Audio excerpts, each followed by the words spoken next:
На 25 километри од Валандово, по подножјето на источниот дел на планинскиот масив Беласица, во долината на воденичката Суводолица, скриено во калинковите насади, е распослано селото Прстен. До ова село води кривулест асфалтиран пат од неколку километри.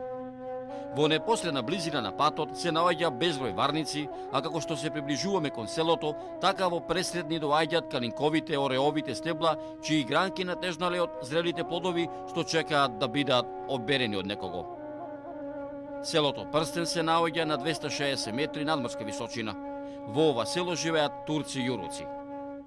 Пишени документи за настанокот на ова село нема, меѓутоа првпат се спомнува во пописниот турски дефтер во Бојмиската нахија во 1571 година. Но се претпоставува дека оваа селска населба е формирана во 17 век. Некои показатели зборуваат дека оваа селска населба датира уште од византиско време, кога се формира како христијанска населба. А за тоа говори местото, наречено вакав, што се наоѓа на северозападната страна на селото, каде што се наоѓала христијанска црква.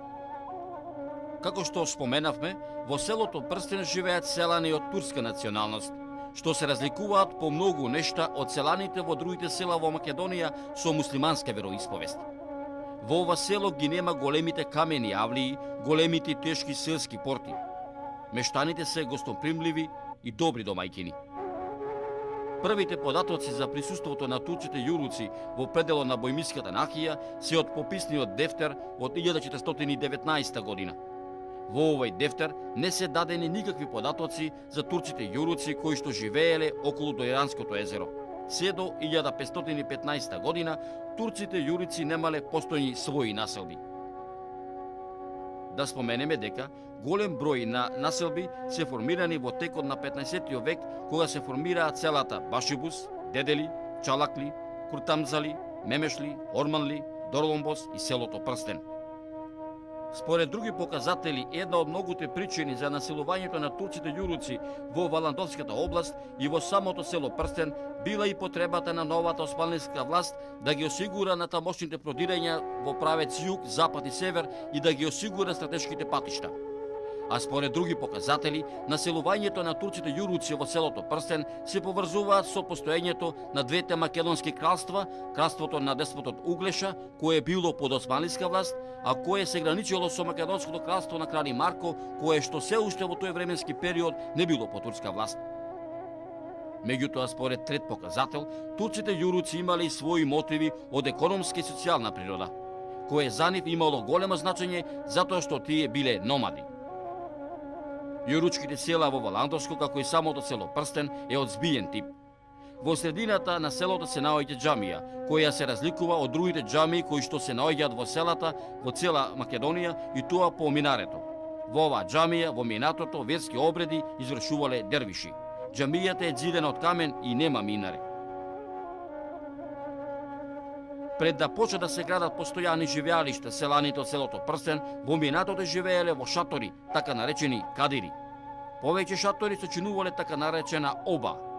Според самите изградени оба шатори и денеска постојат селски мала кои се нарекуваат според големината на бројот на шаторите, како што се Кадакадив мало, Алачалик мало и Деремеви мало.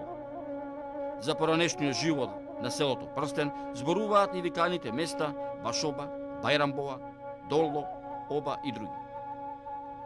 Најстарите јуручки селски куќи се сочувани до ден денес, а тие се состојат од трем, соба со отворено огниште. Како што рековме, во селото Прстен живеат турци јуруци. Како што се менувале живеалиштата на јуруците, така и се менувал нивниот живот. Мештаните од ова село, иако било номадско полека, почнале да се занимаваат и со земјоделство. Мештаните од ова село си имаат своји културни традиции и обичаи, меѓутоа имаат доста попримено адети обичаи и верски слави и празници од христијанското население, како што се славата Ѓурѓовден, Митровден, Вртолум, а доста има и попримени од обичаите и адетите при свршувачките и свадбите. Исто така имаат доста попримено и во самиот фолклор, така во песните среќаваме мотиви од секојдневниот живот кои што го поврзувале христијанското и муслиманското население. Селото Прстен денеска се соочува со проблеми кои ги имаат речиси сите села од рурален тип во Македонија. Меѓутоа 120 селани од селото Прсен се надеваат дека ќе им се подобри животот, ќе им се доправи патот, се надеваат дека ќе живее животот како некогаш.